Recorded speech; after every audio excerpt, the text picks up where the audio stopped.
Hello, I welcome you all to Sree Balaji Medical College and Hospital's YouTube platform. I am Dr. Amrita from the Department of Community Medicine, and I must say that it's a very exciting time to be a teacher right now where we are able to reach students through a platform like this. Anyway, I would like to introduce this session using a very small but all too familiar story. It starts somewhere in China in a wet market where a woman was working to make a living, and then one fine day in late 2019 she discovers that she's having cough, fever and a lot of symptoms like that, and it was treated like a common cold, but her symptoms kept worsening, and after investigation they found out that she's being infected by a very unusual virus which we today know as the novel coronavirus or the SARS-CoV-2. Now we have the knowledge since that time has multiplied exponentially, and we know how to prevent and control this disease, and we have come to a point where the disease is almost like becoming endemic. But all of this achievement is due to the first step that was done right, which is investigation of epidemic, and that is the topic for today. So by the end of this session, I want the students who are listening to be able to define an epidemic, to enumerate the types of epidemic, and list out the steps of an investigation of an epidemic. So with that, we will move into the session. So today's topic is going to be investigation of an epidemic. And before going into the steps of investigation of an epidemic, I want the students to understand what actually an epidemic is. So an epidemic is not something that we thought about after the COVID-19 has infected the world.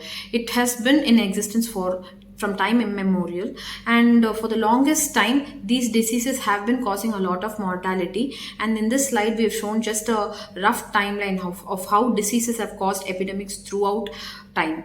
So what is an epidemic? So an epidemic is the occurrence of cases of an illness or other health related events in the community or region clearly in excess of the normal expectancy. What does it mean? The number of cases will be stable for any disease at a normal time. When the number of cases suddenly increase than the amount that we expect for that time of the year. For example, a case of 500 cases of common cold in Crumpet. We usually expect a Crumpet is an area with a lot of population, and on the population, the 500 cases of common cold is something that we expect. So even though it is 500 cases, it is not going to qualify as an epidemic. Similarly, 40 cases of dengue in Chennai. Dengue has been in existence in Chennai for a very long time because of the mosquito population and all of that. So again, 40 cases of dengue might not qualify as an epidemic that is going to need interventions in a very large scale. But one case of polio in Chennai is going to qualify an epidemic. Even though the number of cases are very low, it is not what we expect in Chennai. Okay, we don't expect any cases of polio to happen in Chennai. So even one case is going to qualify as an epidemic. Similarly, smallpox, which was eradicated from all over the world, if one case of that is occurring anywhere in the world, in this case Africa, then it is going to qualify as an epidemic. So that will give an idea of what the definition of an epidemic is. It is the occurrence of the cases of an illness clearly in excess of what we expect. Okay, so these words are often interchangeably used: endemic, epidemic and pandemic. So what is the actual difference between an endemic, epidemic and pandemic? As we all know, epidemic is the number of cases is going to increase in a particular area than what we expect. Done. So what is endemic? The transmission keeps occurring everywhere in a place, in a given place. When a disease is endemic, it's going to keep occurring, but the cases remain constant. That is, if low cases we are expecting, and it is going to be there. So there is no excessive amount of cases than we expect. If there is excess amount, then it becomes an epidemic. What is a pandemic? When epidemics occur in several continents across the world, then it becomes a pandemic. It is otherwise called as global epidemic. Now that the difference of epidemic, endemic and pandemic is out of the way, we should know why these things occur. Why does an epidemic occur?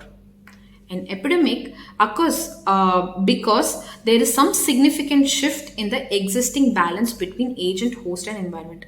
As you know, the agent, host and environment are the three ends of the epidemiological triad. The interaction of all these three things should take place for a disease to occur in any person. The host should be susceptible, the agent should be present, and the environment should be suitable for the agent to affect the susceptible host. So when all of these things happen together, when there is a significant shift, only then an epidemic is going to occur. So epidemic is nothing but a fluctuation of the time distribution. What it means, simply put, is that disease is distributed evenly towards in time. So a case of dengue cases might be more in the monsoon season. It might be less in the summer season. So this is just a time distribution of how cases are distributed towards time. So when there is a fluctuation, it becomes a problem. So short-term fluctuations are there, periodic fluctuations are there, and long-term fluctuations are there.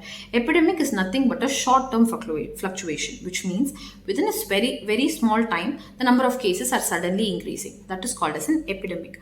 So the types of epidemic can be best described to something called as an epidemic curve. So what is an epidemic curve? It is nothing but a graph of time distribution of the cases. The x-axis will have the time and the y-axis will have the number of active cases. So when an epidemic occurs, the number of cases in relation to the time will increase. Okay, so that is what we mean by flattening the curve. So what are the uses of this epidemic curve? We can establish the existence of a time relationship with the exposure, and we can exhibit a pattern of occurrence. These are the uses of an epidemic curve. So using these epidemic curves, we will see what are the different types of epidemic. So the first one, we can broadly divide epidemics into three. First one is common source epidemic. Next one is propagated epidemic. Last one is slow or modern epidemic. The common source epidemic, as the name implies, is going to have a common source. The same source is going to be affecting different people and causing a rise in the number of cases. So this common source epidemic can be further subdivided into a single exposure and continuous or multiple exposure. Next, we will see each one in detail with a graph or the epidemic curve. The next one is a propagated epidemic, which means the disease is going to be propagated and pushed towards time. So it can be done by person-to-person transmission. It can be done by transmission through arthropod vector. It can be done through transmission by animal reservoirs. The last one is slow or modern epidemic. Now we will look into the details of each type of epidemic. So this is an epidemic curve showing a point source epidemic. What is a point source epidemic? There is a single source, and that single source at a single point of time is going to affect a number of cases. So this is how the epidemic curve is going to look. As we see in day 10, there are going to be some cases. Day 11, the cases are increasing, and further on till on day 14, there are going to be highest number of cases. So the cases keep rising after the time of exposure. And from the time of exposure till the first case occurs, it's the incubation time. Okay, so from that period, the cases will rapidly increase. Following that, the cases will rapidly decrease with the same rapidity that it increased with. So that is a point source epidemic. An example of that is your food poisoning, where a point source, the infected food, is going to be given to a lot of people. So everybody gets infected, and then the number of cases rise by transmission from person to person, and then it just falls down. Okay, so that is a point source epidemic, and classical example is your food poisoning. The second one is a continuous epidemic, and this is the epidemic curve that shows a continuous epidemic. Here, as you can see, there is no sharp rise, peak and fall. it is going to be continuous. So what it means is that, as you know, we have to keep in mind that continuous epidemic is nothing but a single source epidemic. Okay, so a single source, for example, contaminated water from a contaminated source is going to continuously keep affecting people again and again. So your epidemic curve is not going to have a sharp rise or a peak or sharp decrease. It is going to be continuously affecting the people till the contaminated water source is controlled. Okay, so that is a continuous source epidemic. To summarize, the first one is a point source epidemic, where there is a single point at which time there is exposure to a particular disease. The number of cases rise rapidly, reach a peak, and then decrease with the same rapidity. Second one is your continuous source epidemic, where continuously one single source is going to be infecting people again and again. The next type is your propagated epidemic.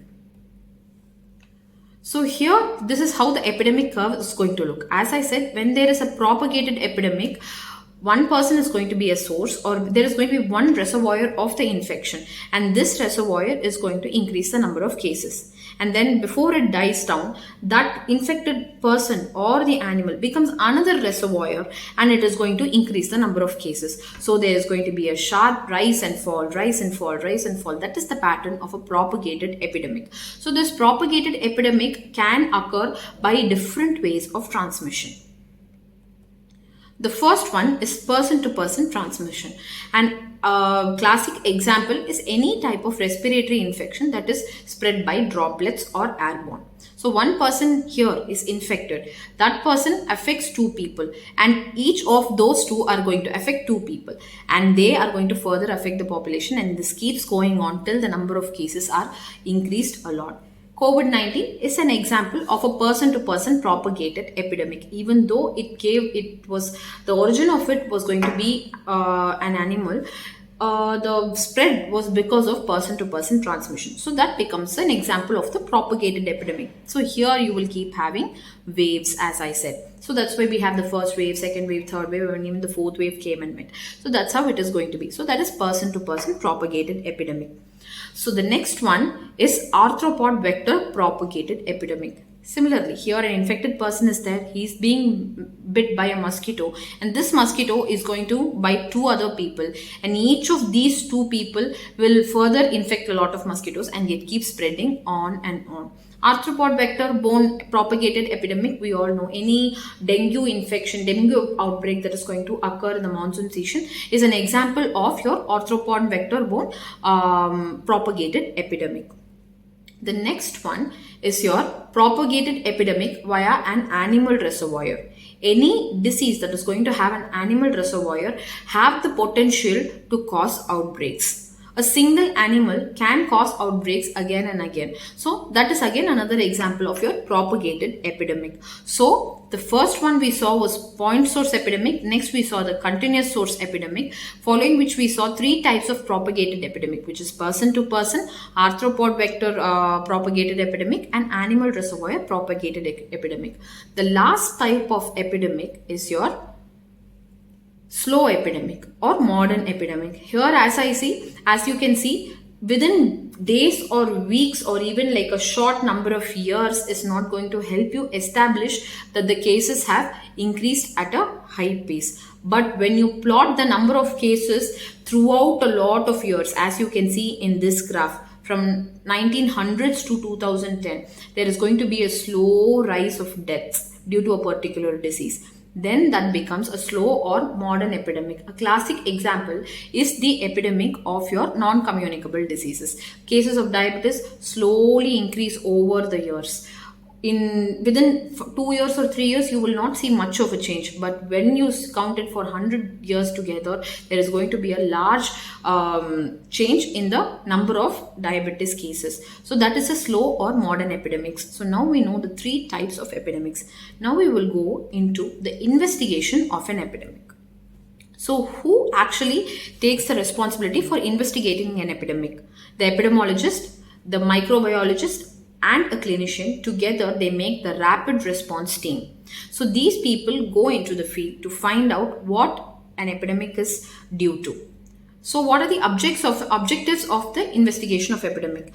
To find the magnitude of the epidemic, to find the conditions that favor the epidemic, and to find the cause, the source of infection, and the modes of transmission. And lastly, use this knowledge to find out methods to prevent recurrence of the epidemic. So these are the objectives of the investigation of an epidemic.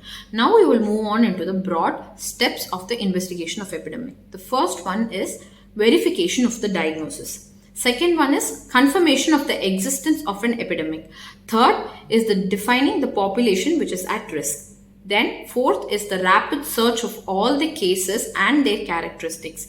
Fifth is data analysis. Sixth is formulation of hypothesis. Seven is testing of hypothesis. Eighth is evaluation of the ecological factors. Ninth is further investigation of the population at risk. And lastly, we do writing of the report. So we will move on to the first step, verification of a diagnosis. So there are spurious reports, which means false reports, where people, they say, I have a skin rash or I have cold and cough, and they say that a lot of people are getting these days and there is an epidemic. You cannot go in believing what people just say. Those are spurious reports. So the first step is to verify that there is a diagnosis, that there is actually a problem. So what do? We use clinical examinations and lab investigations to verify that a disease is actually present in people. So this is mainly to rule out any spurious reports. After we verify the diagnosis, we know what disease we are talking about. Then we go into the second step, which is confirmation of the existence of an epidemic. So now we know that disease is present. Is it really causing an epidemic? So to recap, what is an epidemic? An epidemic is the number of cases are more than what we are expecting for that place and time. So first thing is we have to confirm the existence of an epidemic by comparing with the previous disease frequencies. So last year, the same time, what are the number of cases we had? Okay, so from that normal, 2 standard deviations from the usual number of cases, we take it as an epidemic being present or not. So now the standard deviation concept is a separate topic on itself, so we will not go into the details of it. But to simply put it, you can have a small allowance from the usual number of cases. So usually if there are 100 cases present, maybe or 80 cases, 20 cases more or less, we can agree. But beyond that, it is going to be the existence of an epidemic. So sometimes the existence of an epidemic is very obvious. Like as I said in the previous example, if one case of polio occurred, it is very obvious. We don't have to do a study to find out if it is normal or not. We don't need comparisons. But sometimes we will have to confirm the existence of an epidemic before we move into other steps. So modern epidemics are harder to identify. As I said, when you plot it for a very short time, it is not going to be obvious. So those times, these epidemics are very difficult to identify. So first we verify the diagnosis. Second, we confirm the existence of an epidemic. Third one, after we confirm that the epidemic is present, then we find which populations are more at risk of getting this disease when an epidemic is present. So for this purpose, we first obtain a map. So this map is going to have a lot of details like what is the water supply, what are the health facilities that are present in an area, what can be the possible source of infection. So all of these things should be kept in a map. And then we count the population. So how many children are there? How many old people are there? How many women are there? And so that we can define which groups of these population or which areas of the map are going to be at risk of having the disease when the outbreak is happening. So the first step is verifying the diagnosis. The second step is we verify that the epidemic is present. And then we have to know who is at risk. Next comes the fourth step, which is the rapid search for all the cases and their characteristics. So with this, we define the population at risk, and in the risk population, we go around and do a rapid search for cases. We screen, we ask questions. By medical survey, we do it. Okay, so by medical survey, now we have a group of symptoms, or we do take a BP checkup, or we do a throat swab, and we find out who are the cases that are present in the community. And then we have another method, which is the epidemiological case sheet. So when there is a point source epidemic, if there is a wedding happen and a lot of people are getting AGE following the wedding, then we go into the wedding. How many people were exposed? and how many people were infected in them, how many people who are non-exposed had the disease. So all of these things we do to find out who are the real people who are having problem, and then we search for more cases by screening tests. So the first step is verifying the diagnosis, second step is the existence of the epidemic, if it is present or not. Next, we define the population at risk, and then we do a rapid search for all the cases in these people, and we find out what are the characteristics that are making these people to get the disease. The next step is data analysis. Now we've collected the data. Yarku disease vardu, who doesn't get the disease, we've collected all of that, and then we analyze this data. So we analyze this data on the following ways: time, place, person model. So time model, we form an epidemic curve, number of cases, how has it increased since the point of exposure. So if a point source epidemic, if a marriage, there is an AG outbreak, so how many people have went there from that point of time, how many people have developed the disease. So if you plot that in a graph, then you get an epidemic curve. Next, we do place or spot maps. So this is a very famous map done for the investigation of cholera in London. So you find out that a group of people, or in a geographical area, the more people are getting infected, then we can establish which is the place that is having more number of cases, so that we can concentrate our control measures on that particular place. The last one is person. So we find that out using attack rates and case fatality rates. Now, what is attack rates, you ask? It is the number of new cases of a specified disease that is reported during an epidemic period, divided by the population at the start of epidemic period. That is, if the attack rates is higher in children, if the attack rates is higher in women, so these people are more prone to getting the disease. So that is defining the disease epidemic by person. The next one is case fatality rate, or the number of people dying due to a particular disease. So how many, who are the fact that we found out that diabetics or hypertensives are more prone to die from COVID disease than people without comorbidities. So that is based on the case fatality rate among these people. So that is how we analyze data in using time, place and person model. The next type of data analysis is using the epidemiological triad, which is the agent, host and environment model. So as I explained earlier, here the agent is going to be there, host is going to be there, your environment is going to be useful, and all of these three should work in favor of the susceptible host to get the disease. So that is your data analysis using agent, host and environment model. So what is the agent? We find out COVID, the SARS-CoV-2 virus is the reason for this particular pneumonia, and the way we found out. And the wet markets were the environment where the virus made a jump from an animal to humans. So all these are done using the agent, host and environment model of data analysis. So data analysis can be of two types. One is time, place and person model. Next one is agent, host and environment model. So we've analyzed the data. So after analyzing the data, we have the results. So what do we do with these results? We formulate a hypothesis. So in the hypothesis, it's nothing but a theory of how the disease could have occurred. So what do? We explain using theories what is the possible source of infection. So as I said, in the marriage hall, people were getting more number of AG. So we think the possible source is either the water or the food that was present in that particular marriage hall. So we established the possible source. And what is the causative agent, which can be a bacteria or virus that is causing the particular AG. And then the possible modes of spread, like fecal-oral route or infected water they were drinking. So all of those methods we can find out. And then we establish the environmental factors. Hand hygiene was not there, hand wash places were not there. So all of these hypotheses can be made by analyzing the data. Okay, so the next step is formulation of hypothesis. Following this, we do testing of the hypothesis. So now we say, just because we went to that marriage hall, we got AG. You cannot believe these people randomly. So what do? You test this hypothesis using a lot of analytical studies like case control studies or cohort studies. So exposed, what are the attack rates or the incidence, and unexposed, what are the attack rates and the incidence. And if it is clearly higher in the exposed, then we say that that particular exposure is a risk factor. So that is how we test the hypothesis. Testing of hypothesis is a separate topic on itself. So all we need to know is, once we formulate a hypothesis by data analysis, we test the hypothesis using a lot of analytical studies.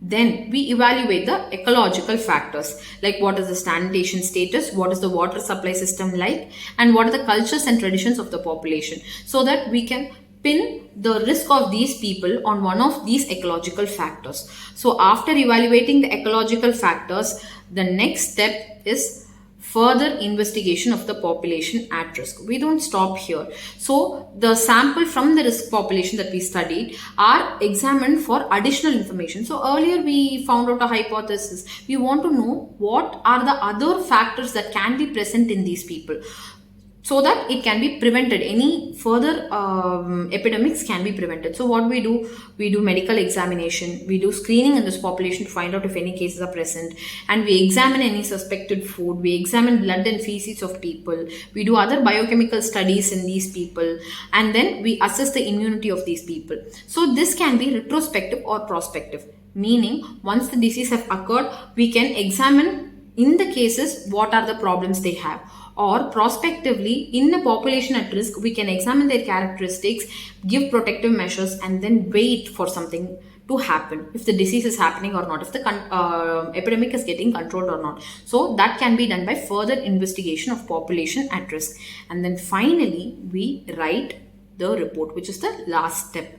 So the first one is, in a report should be your background. So how it started, what is the population setting, and then we talk about historical data, whether occurrences like this have already happened in history in this population. So once we find that out, we do methodology of investigation. So what and all we did so far should be written properly in the methodology.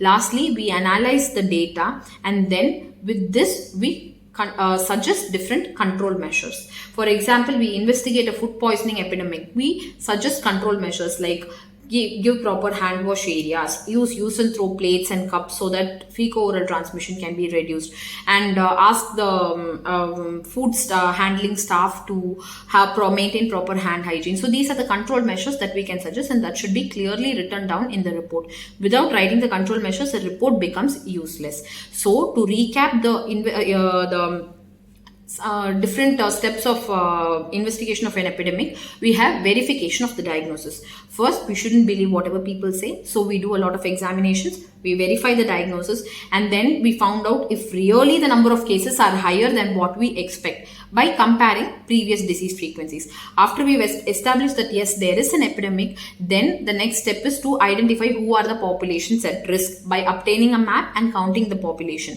And then we do a rapid search for all the cases and study their characteristics using a medical survey, epidemiological case sheet, and searching for more cases. Once we've collected all of this data, we analyze it in two ways. One is the time, place, person model. Next one is the agent, host, and environment model. So we establish where it is happening, when it is happening, who is it affecting, what is the agent, what is the host, what is the susceptible environment. Following that, we formulate a hypothesis to explain the possible cause, causative agent, possible modes of spread, and environmental factors. Then we test this hypothesis using analytical studies, and then we evaluate the ecological factors like sanitation, etc. And then we further study the population at risk and investigate to find out if there are problems that are making them more prone to get the disease. Finally, with all of this information, we write the report. So I hope you all understood that the different steps of investigation of an epidemic.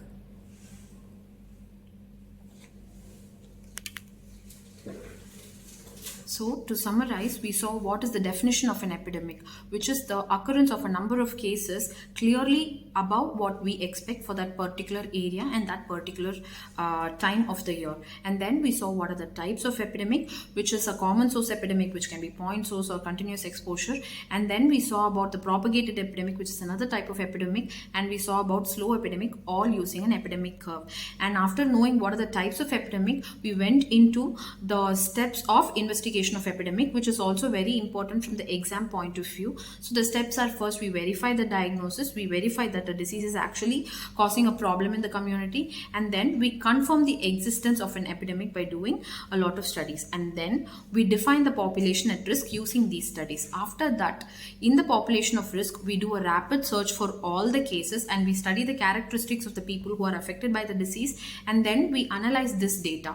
With this data analysis, we formulate a hypothesis regarding causation or regarding the epidemiological triad, and then we test this hypothesis using different other study designs, which is an entirely different topic. And then we evaluate a number of ecological factors that can be making people more prone to be affected by the disease causing the epidemic, and then we further investigate the population which is at risk. And after doing all of these steps meticulously, we write a report that can be useful for controlling the health problems caused by this epidemic, not only in the community where the investigation is done, but also in other communities where the disease might spread in future. So these are the 10 steps of the investigation of an epidemic. So I hope this session was useful for all our students, and I would like to thank our HOD, Dr. R. Umadevi ma'am, for allowing me to do this for her guidance and allowing me to do this e-content development classes for you people. And we from the Department of Community Medicine will be doing more such sessions for the benefit of our students, and I thank you all.